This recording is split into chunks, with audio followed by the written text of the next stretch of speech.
রাজ্যসভার ত্রিপুরা আসনের উপনির্বাচনে ভোট গ্রহণ পর্ব শুরু হলো। মুখ্যমন্ত্রী ডাক্তার মানিক সাহা সহ অন্যান্যরা ইতিমধ্যে ভোটদান করেছেন এবং আরও অনেকে ভোটদান করবেন। ভোটদান পর্ব চলছে রাজ্য বিধানসভার লবিতে। সকাল 9টা থেকে ভোট গ্রহণ পর্ব শুরু হলো, বিকেল 4টা পর্যন্ত চলবে। 5টা থেকে গণনা শুরু হবে এবং আপনারা জানেন রাজ্যের বিধানসভার বিধায়কের সংখ্যা 60 এবং 60 আসন বিশিষ্ট রাজ্য বিধানসভার সেখানে সদস্যরা ভোটদান পর্ব ইতিমধ্যে শুরু করেছেন। বিজেপি, মথা, কংগ্রেস, সিপিআইএম এর সেখানে বিধায়ক রয়েছেন। তবে আপাতত খবর, কংগ্রেসের বিধায়করা এই ভোট বয়কট করেছেন, যদিও তাদের কোনো নিজস্ব প্রার্থী ছিল না। সিপিআইএম প্রার্থী দিয়েছেন, সুদন দাসকে প্রার্থী করেছেন। তার পাশাপাশি শাসক বিজেপি ভাজপার প্রার্থী হলেন বিজেপির প্রদেশ সভাপতি রাজীব ভট্টাচার্য। সেদিক থেকে 4টি রাজনৈতিক দলের প্রতিনিধিদের মধ্যে, রাজনৈতিক দলের বিধায়কদের মধ্যে কোন কোন দল সেখানে ইতিমধ্যে সামিল হয়েছে তার দৃশ্য আমরা আপনাদের কাছে তুলে ধরার চেষ্টা করছি। আপনারা কয়েকটি বিষয় সেখানে ইতিমধ্যে দেখতে পেয়েছেন, কারা কারা ভোট দিচ্ছেন, কারা কারা আশাবাদী, এবং এই সময়ের মধ্যে ভোট দান করে সংবাদ মাধ্যমের মুখোমুখি হয়ে প্রতিক্রিয়া ব্যক্ত করেছেন মুখ্যমন্ত্রী ডাক্তার মানিক সাহা। আমরা একবার তার বক্তব্যের অংশ বিশেষ শুনি।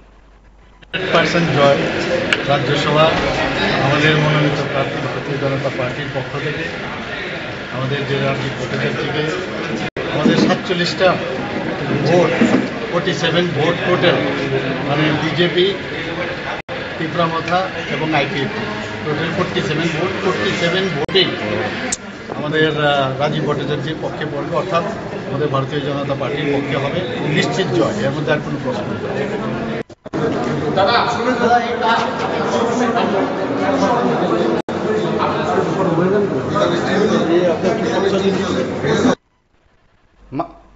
একটি তথ্য ভুল করা হয়েছিল, আমার তরফ থেকে ভুল হয়েছিল। 5টি রাজনৈতিক দল সেখানে বিধানসভায় রয়েছে, প্রতিনিধিত্ব করছে। সেদিক থেকে সিপিআইএম, কংগ্রেস, বিজেপি, মথা এবং আইপিএফটির প্রতিনিধিরা আছেন। সেদিক থেকে 5টি রাজনৈতিক দলের প্রতিনিধিদের মধ্যে অবশ্যই বিজেপির প্রার্থী ভোট পেতে পারেন বা আশাবাদী, তিনি ভাজপার ভোট তো পাবেনই, বিজেপির ভোট তো পাবেনই, সঙ্গে মথা আইপিএফটিরও ভোট পাবেন, কারণ বিজেপি, মথা, আইপিএফটির সরকার চলছে। সেদিক থেকে রাজীব বাবুর অনুকূলে ভোট আসবে বলে তিনি আশাবাদী। যদিও ভোটদান পুরো প্রক্রিয়াটাই সেখানে গোপনে করা হয়, গোপনে ভোটদান করা হয়। তার পাশাপাশি কংগ্রেস, সিপিআইএম একসঙ্গে রয়েছে, একসঙ্গে আছে, এই ভাবনায় যখন প্রত্যেকে তার রাজনৈতিক বিচার বিশ্লেষণ করছেন, সেদিক থেকে কংগ্রেস বয়কট করছে বলে খবর।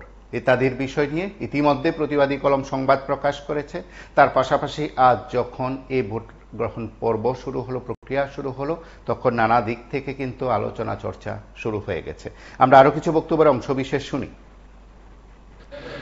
না, দেখুন, আমাদের 2018-তে ভারতীয় জনতা পার্টি নেতৃত্বে সরকার আসার আমরা ত্রিপুরা রাজ্যে সরকার পরিবর্তন হয়েছে, ভারতীয় জনতা পার্টির নেতৃত্বে সরকার পরিচালিত হয়েছে। 2023-এও দ্বিতীয়বারের মতো সরকার এখানে আমরা ভারতীয় জনতা পার্টির নেতৃত্বে সরকার পরিচালিত হয়েছে। আর এই সরকারের মূল প্রাথমিকতা হলো মানুষের জন্য কাজ করা এবং সমাজের জন্য কাজ করা।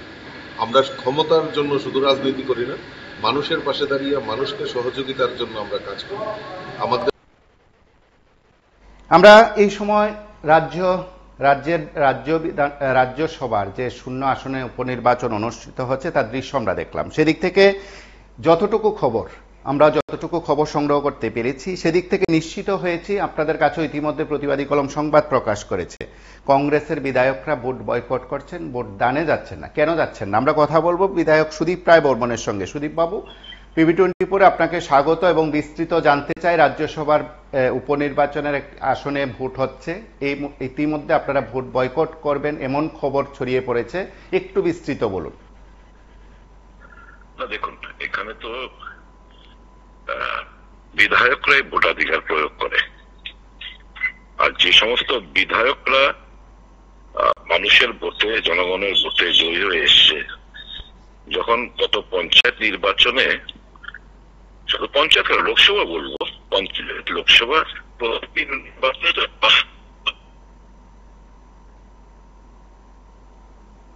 দিচ্ছে না, গণনাতে কারচুপি মেরে ভাগিয়ে দিচ্ছে, বিভিন্ন কায়দায় এরা মানে জনগণকে অবমাননা এবং অপমান করছে। গত পঞ্চায়েত নির্বাচনে কিছুদিন আগে, সদ্য সমাপ্ত পঞ্চায়েত নির্বাচনে যে ন্যাক্কারজনক ঘটনা সারা রাজ্য জুড়ে ঘটলো, এখন আমরা এই লিমিটেড ভোটাররা গিয়ে মানে এরা বলবে শাসক গোষ্ঠীকে বলার সুযোগ করে দেব যে রাজ্যে গণতন্ত্র বিরাজমান, এই স্কোপটা আমরা দিতে চাইছি না। এখানে তো ধরুন পরাজয় নিশ্চিত, কারণ বামপন্থীদের 10খানা বিধায়ক রয়েছে, কংগ্রেসের 3খানা বিধায়ক, 13 জন পিঁপড়ামথা বর্তমানে শাসক গোষ্ঠীর সাথে। তো আমরা ভাবলাম যে মানুষকে ভোট দিতে দিচ্ছে না, নিশ্চিত পরাজয় জানা ছিল এদের, কাজে আমরা গত পঞ্চায়েত এবং পার্লামেন্ট নির্বাচনে ভোটের নামে যে প্রহসন করেছে, আজকের এই ভোটদান থেকে আমরা বিরত থাকলাম এই প্রতিবাদে যে এই গণতন্ত্রকে হত্যা করা হচ্ছে রাজ্যে, কবর দেওয়া হচ্ছে রাজ্যে, জনগণকে অবমাননা এবং অপমান করছে শাসক গোষ্ঠী।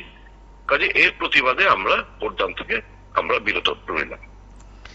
এই যুক্তি যদি আপনার হয়ে থাকে, আরো একটি বিচার বিশ্লেষণ তো রাজনৈতিক মহল থেকে আসতে পারে যে আপনারা সিপিআইএম এর সঙ্গে দূরত্ব বজায় রাখলেন।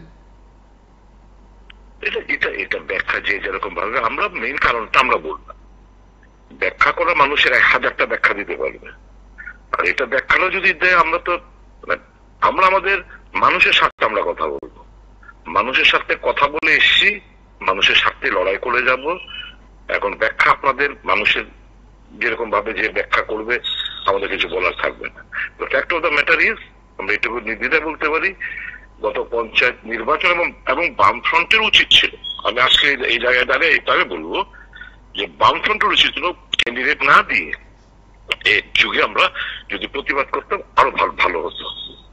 মানে ভোট বয়কট করা, অর্থাৎ এই রাজ্যসভার উপনির্বাচন প্রতিবাদ তো করা উচিত। এখন এই ফার্স্ট এক্সারসাইজ, লিমিটেড ভোটার, 7 জন বিধায়ক ভোট প্রয়োগ করবে, আর এই যে লক্ষ লক্ষ ভোটার না ভোটাধিকার প্রয়োগ করতে পারছে না, একের পর এক নির্বাচন যাচ্ছে, এটা প্রতিবাদ করা উচিত ছিল। সেখানে বামপন্থীরা কেন করলেন এদের এই প্রশ্নটা কোন কাছ থেকে জানবেন? এদের মাউথপিস আমরা নই, আমরা আমাদের পলিসি স্ট্যান্ডটা আমরা তুলে ধরতে পারি।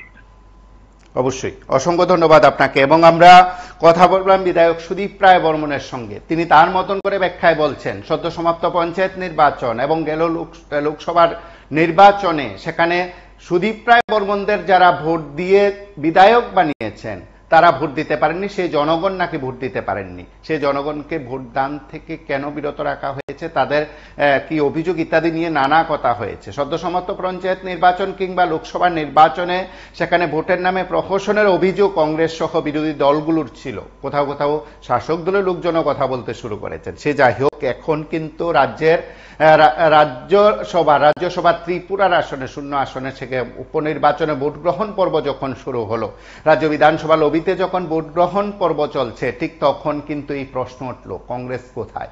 সিপিআইএম প্রার্থীকে কি ভোট দেবেন না? আপাতত বিরত থাকার যে বিষয়, বয়কটের যে বিষয়, সিপিআইএম এর সঙ্গে দূরত্ব থাকার যে বিষয়, সেটা খানিকটা পরিষ্কার করে দিলেন কিন্তু বিধায়ক সুদীপ রায় বর্মন। আমরা কয়েকজনের বিষয় নিয়ে অবশ্যই কথা বলবো, কয়েকজনের বিষয় জানার চেষ্টা করব। আমরা আরো কয়েকটি দৃশ্য আমরা দেখি বিধানসভার লবিতে, যেখানে রাজ্যসভার উপনির্বাচনের 0 আসনের উপনির্বাচনে ভোট গ্রহণ পর্ব চলছে, সেখানকার দৃশ্য একবার দেখি।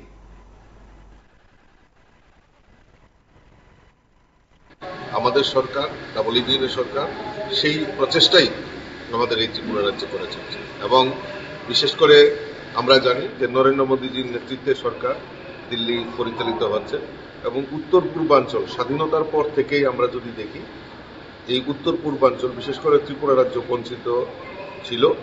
নরেন্দ্র মোদীজি 2014-তে প্রধানমন্ত্রী হওয়ার পর ওনার যে প্রাথমিকতা, সেটা হলো উত্তর পূর্বাঞ্চলকে উন্নয়ন করা, উত্তর পূর্বাঞ্চলকে ভারতবর্ষের মানচিত্রে সমস্ত জায়গায় নাম্বার 1-এ নিয়ে যাওয়ার সেই প্রচেষ্টা নরেন্দ্র মোদীজি করেছেন। এবং বিশেষ করে আমাদের এই উত্তর পূর্বাঞ্চলের মধ্যে ত্রিপুরাকে আলাদাভাবে মাননীয় প্রধানমন্ত্রী সেই দ্রুততার সঙ্গে আজকে ন্যাশনাল হাইওয়ে বলুন, আজকে রেলওয়ে কানেক্ট। আমরা এই সময় কথা বলবো বিধায়ক বীরজিৎ সিনহার সঙ্গে। বীরজিৎ বাবু, PV24 আপনাকে স্বাগত। এবং এই সময়ে আপনারা রাজ্যসভার যে উপনির্বাচনে ভোট গ্রহণ পর্ব চলছে তা বয়কট করেছেন এবং আপনারা ভোট দেবেন না, যেহেতু আপনাদের প্রার্থী নিয়ে আশা করা যাচ্ছিল আপনারা সিপিআইএম প্রার্থীকে ভোট দেবেন, সেদিক থেকে আপনাদের বয়কট, একটু যদি ব্যাখ্যামূলক ভাবে আপনার প্রতিক্রিয়া ব্যক্ত করেন। আমাদের দল সিদ্ধান্ত নিয়েছে রাজ্যের সদ্য সমাপ্ত 30 পঞ্চায়েত নির্বাচনে যে হারে অত্যাচার হয়েছে গণতন্ত্রের প্রতি, 71% সিটে আনকন্টেস্ট হয়ে গেছে, এইসব প্রতিবাদে আমরা এটা বয়কট করেছি। সেদিক থেকে কি সিপিআইএম এর সঙ্গে আপনাদের দূরত্ব, যে কথাগুলো বিভিন্ন সময় শোনা যায় বা সাম্প্রতিক আপনিও একটি সাংবাদিক সম্মেলনে সেই প্রতিক্রিয়া ব্যক্ত করেছেন, তাই দিক থেকে কি সিপিআইএম এর সঙ্গে আপনাদের দূরত্ব আরো বাড়লো? জানি না ভবিষ্যৎ কি হয়, এখন তো আমরা দেখি না। এখানে যেখানে জয় হবে না সেখানে গেছি না আমরা, এই কারণ দেখি সিদ্ধান্ত নিয়েছি। সিপিআইএম নেতৃত্বের তরফে কি আপনাদের সঙ্গে যোগাযোগ করা হয়েছিল বা কথা হয়েছিল? না না, আমার সঙ্গে হয়নি, অন্যদের সঙ্গে করতে পারে, আমার সঙ্গে হয়নি। অসংখ্য ধন্যবাদ আপনাকে।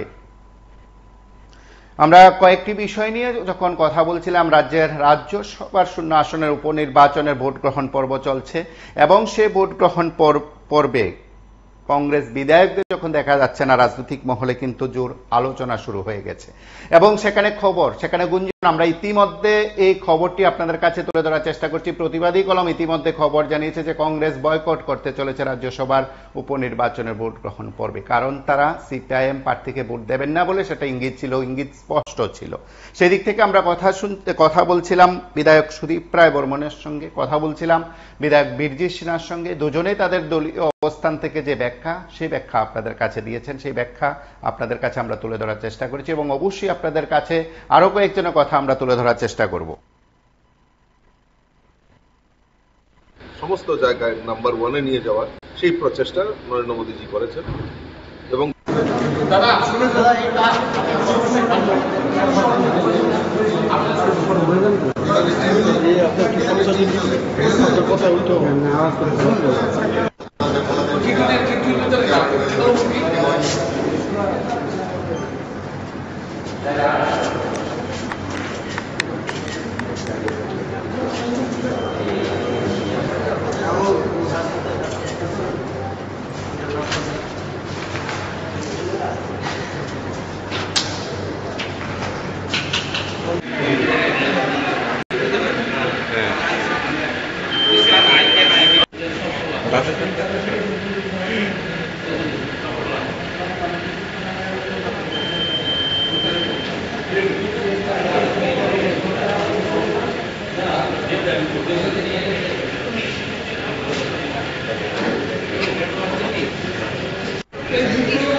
স্যার আরেকটু স্যার বাইরে জয় রাজ্যসভা আমাদের মনোনীত প্রার্থী ভারতীয় জনতা পার্টির পক্ষ থেকে, আমাদের জেলা ভোটারদের থেকে আমাদের 47টা ভোট, 47 ভোট টোটাল, মানে বিজেপি, তীব্রামথা এবং আইপিএফটি টোটাল 47 ভোটেই আমাদের রাজীব ভট্টাচার্যের পক্ষে পড়বে, অর্থাৎ আমাদের ভারতীয় জনতা পার্টির পক্ষে হবে নিশ্চিত জয়, এর মধ্যে আর কোনো প্রশ্ন নেই।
আমরা দেখলাম রাজ্যসভার উপনির্বাচন আসনে ভোট গ্রহণ পর্ব চলছে। রাজ্য বিধানসভার লবিতে সেই ভোট গ্রহণ পর্বের দৃশ্য আপনারা দেখলেন। আমরা কথা বলবো এই রাজ্যসভার উপনির্বাচনে সিপিআইএম প্রার্থী সুদন দাসের সঙ্গে। সুদন বাবু, PB24 আপনাকে স্বাগত।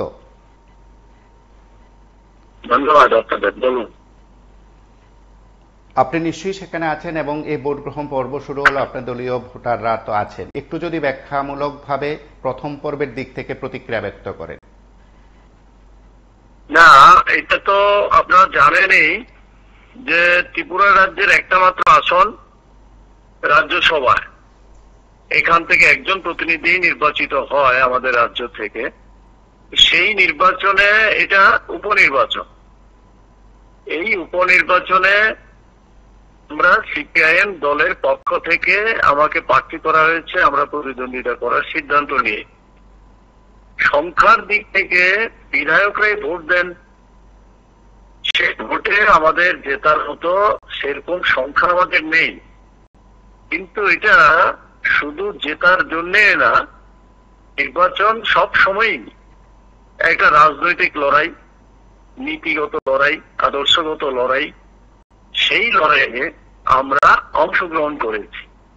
আজকের পরিস্থিতিতে গোটা দেশে বিজেপির নেতৃত্বে যে সরকার চলছে, এই সংবিধানের উপর আক্রমণ, গণতান্ত্রিক অধিকার কেড়ে নেওয়া, ধর্ম নিরপেক্ষতার উপর আঘাত সৃষ্টি করা, বারবার আঘাত আসছে।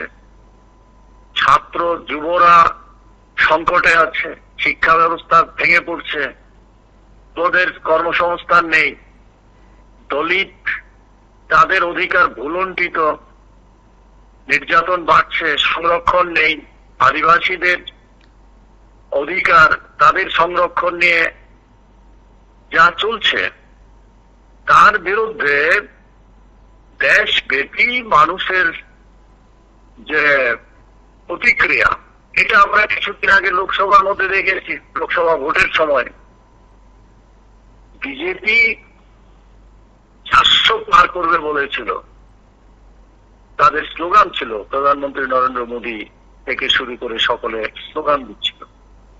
সেই জায়গাতে এই বিজেপির হাত থেকে দেশকে মুক্ত করার প্রক্রিয়া শুরু হয়েছে। কোথায় 400 পার করবে, সেই জায়গায় তাদের আসন সংখ্যা নেমে এসেছে 240-এ। গতবার 303টি আসন পেয়েছিল, তার থেকে 63টা আসন কম পেয়েছে। এই যে বিজেপির বিরুদ্ধে মানুষের ক্ষোভ, প্রতিক্রিয়া, এটা প্রতিফলিত হচ্ছে।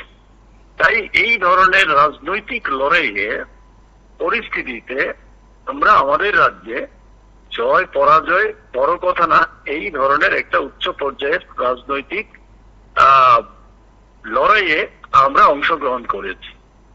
সেদিক থেকে আজকে ভোট হচ্ছে। আমাদের যারা ভোটার, বিধায়করা, তারা ভোট দিয়েছেন। অন্যান্য দলের যারা আছেন তারাও ভোট দিচ্ছেন। ভোট প্রক্রিয়া এখনো জারি আছে। এই হচ্ছে ভোটের, এই রাজ্যসভা ভোট সম্পর্কে বক্তব্য।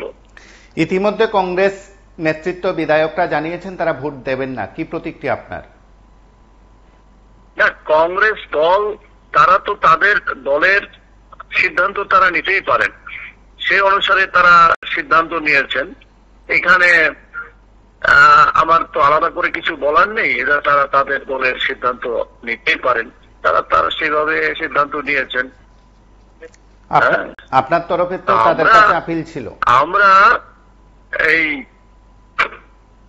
এর বিরুদ্ধে, বিজেপির বিরুদ্ধে ধর্মনিরপেক্ষ গণতান্ত্রিক শক্তি, ঐক্যবদ্ধভাবে লড়াই হোক, এটা আমরা চাই।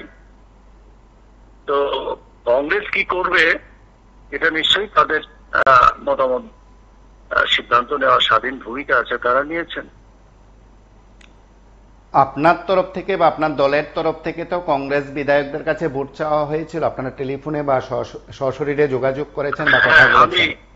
আমি সরাসরি দেখা করেছি, আমরা চিঠি দিয়েছি।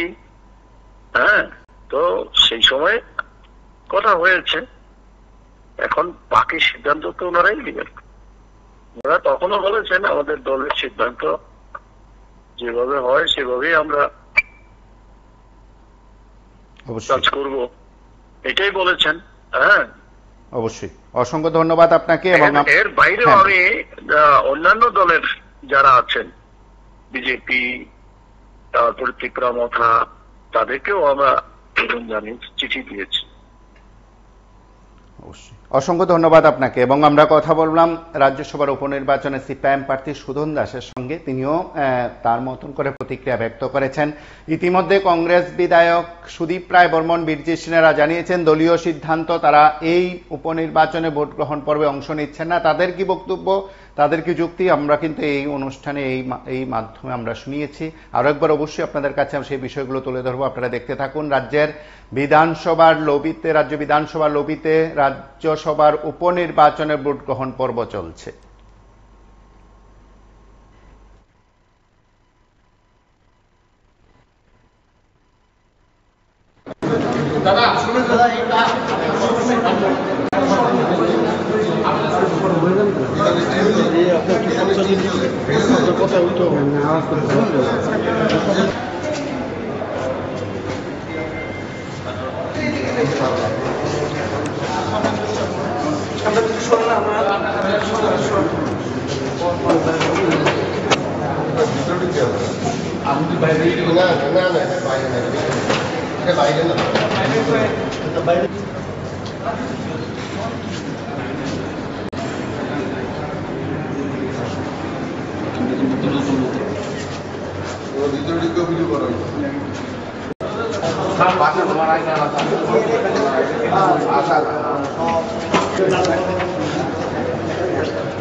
আমরা এই সময় কথা বলবো বিধায়ক গোপাল চন্দ্র রায়ের সঙ্গে। গোপাল বাবু, PB24 আপনাকে স্বাগত।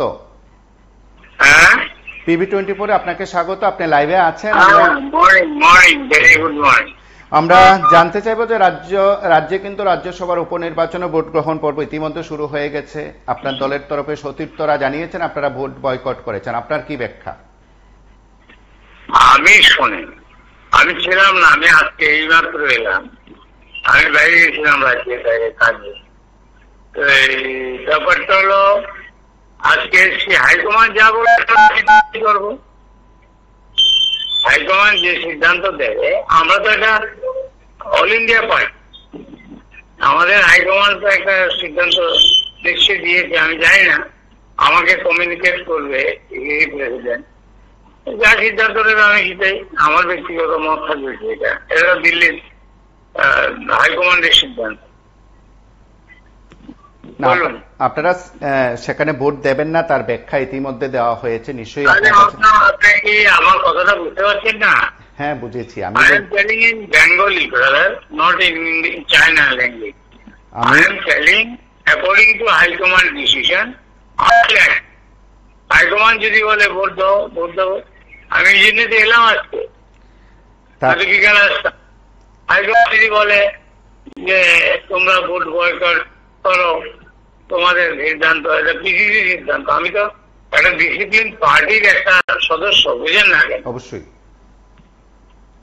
আমাদের পার্টির যে সিদ্ধান্ত হবে সেটাতে আমি I will be abide by the decision of the party. High command এবং হাইকমান্ড পিসিসি কে ইনফর্ম করবে, পিসিসি আমাদেরকে বলবে, হাইকমান্ড আমাদেরকে বলবে, এই যে সিদ্ধান্ত নেবে সেটাই করবে। অবশ্যই ইতিমধ্যে একটি বিষয় তো উঠে আসতে পারে, যেহেতু আপনারা প্রার্থীদের নিয়ে সিপিআইএম প্রার্থী দিয়েছে। আবার বিষয় আমি বললাম যে এক কথায় শেষ, হাইকমান্ড যা বলবে আমি সেটা শুনবো। আমার আরো একটা জিজ্ঞাসা রয়েছে আপনার কাছে, যে সিপিআইএম প্রার্থী দিয়েছে, যেহেতু সিপিআইএম কংগ্রেসের সঙ্গে আপনাদের বিভিন্ন সময় রাজনৈতিক আঘাত হয়েছে, লড়াই হয়েছে, হাইকমান্ড ঠিক করে কখন জোট হবে কখন জোট হবে না, কি করবে হাইকমান্ড ঠিক করবে। আমি তো সিম্পল বিধায়ক, I am not responsible person for the party নাম। এক্স প্রেসিডেন্ট, এক্স সিএলপি আমার বর্তমানে, আমি কোনো কমেন্ট করতে পারবো না। You should talk to President, you should talk to the High Command. অবশ্যই আমাকে বলে লাভ কি ভাই? অবশ্যই অবশ্যই অসংখ্য ধন্যবাদ। অবশ্যই অসংখ্য ধন্যবাদ আপনাকে। এবং আমরা কথা বললাম বিধায়ক গোপাল চন্দ্র রায়ের সঙ্গে, তিনিও এই সময়ের মধ্যে বিষয়টি সম্পর্কে হয়তো অবগত হবেন, জানাবেন।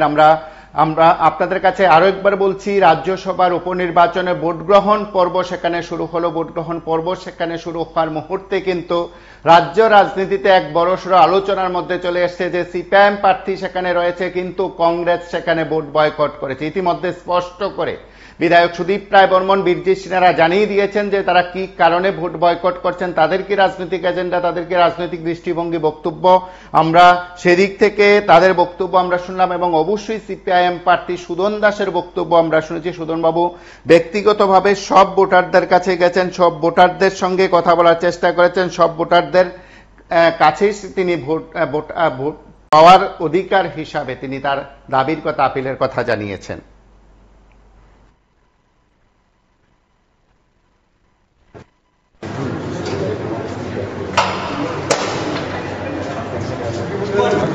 দাদা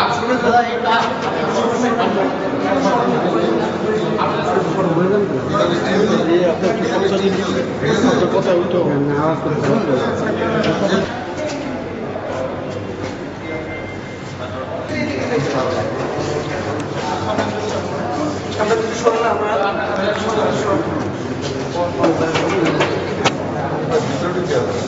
আমি বাইরে না না না বাইরে না, এটা বাইরে না, বাইরে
এই যারা বাইরে থেকে বাইরে বাইকটা ঠিক আছে।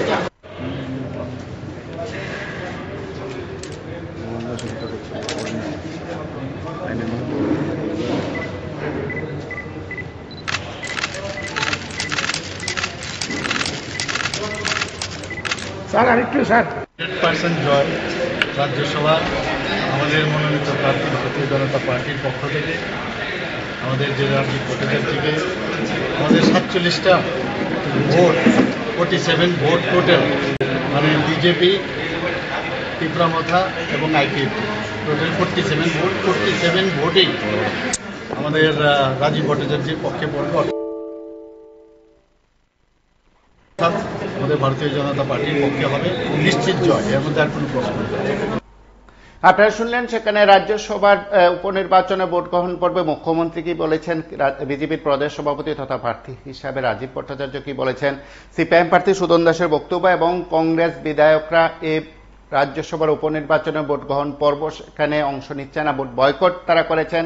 রাজ্যের রাজনৈতিক প্রেক্ষাপটে কিন্তু বিষয়টি দারুণভাবে আলোচনার মধ্যে রয়েছে। আপনারা প্রত্যেকে জানেন যে সেখানে লোকসভা নির্বাচনে সরাসরি আতাত, পঞ্চায়েত নির্বাচনে স্থানীয়ভাবে আলোচনার মাধ্যমে কংগ্রেস সিপিআইএম এর আতাত, কিংবা 2023 সালে বিধানসভা নির্বাচনে কংগ্রেস সিপিআইএম একসাথে লড়াই করার পর হঠাৎ করে এখানে ত্রিপুরায় এবারের রাজ্যসভার নির্বাচনে কংগ্রেস সিপিআইএম প্রার্থীকে ভোট দেবে না এবং সেই বয়কট করা প্রেক্ষাপট কিন্তু যথেষ্ট চর্চিত গোটা দেশে। যখন ইন্ডিয়া ত্রিপুরায় নিয়ে, যখন ইন্ডিয়ার টিম নিয়ে বারবার আলোচনা চর্চা চলছে বিজেপি বিরোধী প্ল্যাটফর্মকে শক্তিশালী করার জন্য, যেখানে রাজনৈতিক মহলে যথেষ্ট আলোচনা চলছে, সেখানে কিন্তু এই রাজ্যসভার উপনির্বাচনে ভোট বয়কট যথেষ্ট তাৎপর্যপূর্ণ এবং রাজনৈতিক দিক থেকেও কিন্তু যথেষ্ট ইঙ্গিতবহ। ইতিমধ্যে বীরজিৎ সিনহা জানিয়েছেন আগামী দিনে কি হবে সেটা আগামী দিনে বলবে, তবে নিকটে কিন্তু রাজ্যসভার উপনির্বাচনে 0 আসনের ভোট গ্রহণ পর্বে কংগ্রেসের বয়কট কিন্তু যথেষ্ট আলোচনার মধ্যে চলে এসছে। আপনারা সঙ্গে থাকুন, দেখতে থাকুন PB24।